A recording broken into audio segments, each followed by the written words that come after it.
규제합리화위원회가 이례적인 주목을 받고 있습니다. 과거 이재명 대통령과 각을 세워오면서 반명 대표 주자로 꼽혀온 박용진 전 의원, 그리고 보수로 평가받아온 인사들이 총리급 부위원장에 잇따라 임명됐기 때문인데요. 파격과 실용으로 평가받는 이번 인사의 의미, 박용진 부위원장에게 직접 들어보겠습니다. 어서 오십시오. 네, 안녕하십니까. 네, 먼저 축하드립니다. 감사합니다. 네, 출근은 하셨습니까? 일은 시작은 했고요. 예. 아직 사무실 전체가 세팅되질 않았고 또 위원회 민간위원 위촉이 다 완결되지는 않았습니다. 네. 그래서 대통령 모시고 하는 공개 행사는 아마 다음 달 정도 초에나 진행될 걸로 알고 있습니다. 원래 세종에 있잖아요, 사무실이. 사무실 세종인데 거기까지 가기가 그리고 일에 효율성 문제가 좀 있어서요. 아마 그 세종가 서울 청사는 너무 좁고 아마 그 민간 합동 추진단을 따로 만드는데 거기에 역할을 할 수 있는 공간이 마련될 것 같습니다. 광화문 쪽에. 네, 그래서 저는 이제 그 관련 단체라든지 민간 그리고 기존의 총리실에 있는 규제실 이런 데로부터 지금 업무 보고와 그동안 있었던 그 정부의 추진 실적 내용 이런 것들을 지금 공부하고 있는 중입니다. 브리핑 받고 있어요. 업무 보고를 받으신 겁니까? 예, 개별적으로 요청을 제가 하고 찾아가고 이렇게 하고 있는 중이에요. 좀 소개해 주실 만한 내용이 있습니까? 어제는 자율주행 그 관련 업체들과 이제 이야기들을 나눴는데요.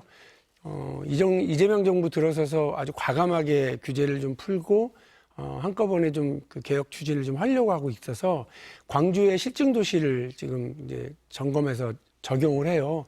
지금까지는 그냥 도로, 점 단위 이런 거였으면 면 단위로 도시 전체가 이렇게 실증 구역으로 자율주행 어떤 적용을 하게 되는데 거기에도 역시 여러 애로들이 있더라고요. 혁신 기업들, 스타트업들 중심으로는 규모가 작으니까 사이즈가 큰 대기업들한테 밀려서 자신들의 기량과 준비된 내용들을 좀 발휘할 수 없다 이런 고통들도 얘기하고 하던데요. 대기업이 할 수 있는 역할 그리고 스타트업들이 필요한 공간 이런 것들을 또 잘 설계할 수 있도록 저희들도 꼼꼼하게 챙겨보겠습니다. 예. 총리급 자리죠. 네. 인사검증을 받으셨을 텐데 오래전부터 얘기를 분명 들었을 텐데 그 사이에 뭐 공부도 하고 준비도 하셨을 겁니다. 이건 꼭 해결해 보고 싶다. 내 첫 아이템으로 이걸 좀 바꿔보고 싶다. 이런 게 있으십니까? 방금 말씀드렸던 미래 성장 산업들인데요. 재미있는 건 주로 기업이나 경제계 쪽에서는 규제가 없으면 좋은 것처럼 얘기하잖아요. 그렇지 않아요, 사실은. 신산업 분야 같은 경우는 규제가 없어서 고통받거든요. 그러니까 규제가 있어야 더 편리하게 더 마음껏 일할 수 있는 것들이 많은데 예를 들면 마차 시대에 자동차가 등장하면 마차에 규정했었던 법과 제도를 자동차에 규정하면 엉망이 되는 거죠. 근데 자율주행 차량이 등장하는 시대에 사람이 운전하던 그런 시대의 자동차 규정으로 적용하면 오히려 이 산업은 크지 못하고 온갖 덕지덕지 규제가 붙어가지고요. 대통령 표현하신 대로 거미줄 규제 때문에 꼼짝달싹 못하는 경우가 많거든요.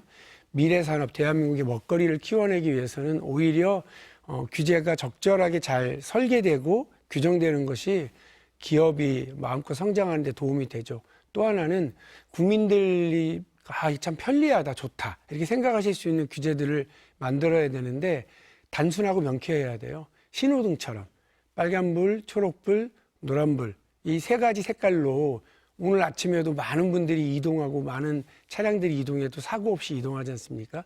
이렇게 단순 명쾌한 규제, 신호 이런 것들을 이재명 정부가 잘 만들어서 기업 성장과 국민들의 편익을 높이는데 보탬이 될 수 있도록 노력하겠습니다. 네, 그런데 과거에도 규제개혁위원회란 이름으로 있었는데 네. 사실 이번에 꽤 주목을 받는 것 같아요. 이 조직이 그렇게 주목을 받았던 것 같지는 않은데 과거에 네. 사실 과거에 반명 대표 주자로 평가받기도 해서 그런 것 같기도 한데 이번 인사의 의미 어떻게 평가하십니까? 반명이나 비명이어서 대통령께서 박용진을 임명했다 이렇게 생각하지는 않고요. 기대하시는 바가 있으실 거라고 생각합니다. 특히나 정치를 하면서 이견을 조절하고 갈등을 조율했었던 경험이 있는 것이고요. 그리고 어떻게 보면 기업의 반칙 그리고 재벌 총수들의 불법 행위 이런 거에 대한 나를 세우면서 좀 봤었던 게 있으니까 그 시각과 경험에서 규제의 효율성, 합리성을 좀 잘 점검해 달라 이런 뜻이 아니실까 싶고요. 그래서 그쪽 분야에서 제가 가지고 있었던 경험과 또 해왔던 생각들을 잘 정리해서 아까 말씀드린 것처럼 국민의 편익을 높이고 기업 성장을 도움이 될 수 있도록 하겠습니다. 감시자 역할만 하지는 않겠습니다. 감시자 역할도 하고 뭐 그 역할도 하겠다는 건데 그럼 지금은 뉴 이재명이라고 불려도 되는 겁니까? 반명보다는 뉴명이 훨씬 낫죠. 이재명 정부에서 민간 위원 입장이긴 합니다만 제가 공무원은 아니죠. 민간위원 입장이긴 합니다만 총리급 부위원장으로 임명 위촉을 해주신 것 자체가 이재명 정부에서 같이 일하자 이게 된 거니까 비명, 반명, 뭐 친명 이런 규정이 아니라 어떻게 보면 뉴 이재명 그리고 뉴 실용주의 측면에서 기여할 수 있게 돼서 기쁘게 생각하고 있습니다. 성과로 보여드리겠습니다. 제명인의 마을은 가입하셨습니까? 아니 아직 안 했습니다. 할 계획이 있으신 겁니까? 아직이라고 말씀하시는. 이제 제명인의 마을 회원분들이 개별적으로 문자도 보내시고 댓글도 다 하셔서 가입하라. 어서 와라 이제 이러시는데 이제 제명인의 마을이 부동산 가격이 상당히 높다고 들었어요. 거기에 이제 가입하는 어떤 절차라든지 상당히 이제 높고 그래서 아직 가입 시도는 하고 있지는 않고요.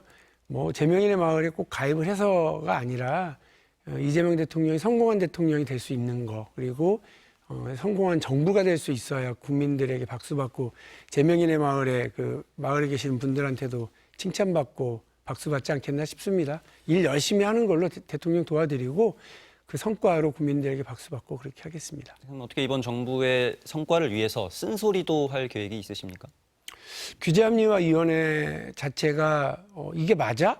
이렇게 한 번 더 거르는 작업인 것 같아요. 그래서 위원들 중에요. 장관들이 많아요.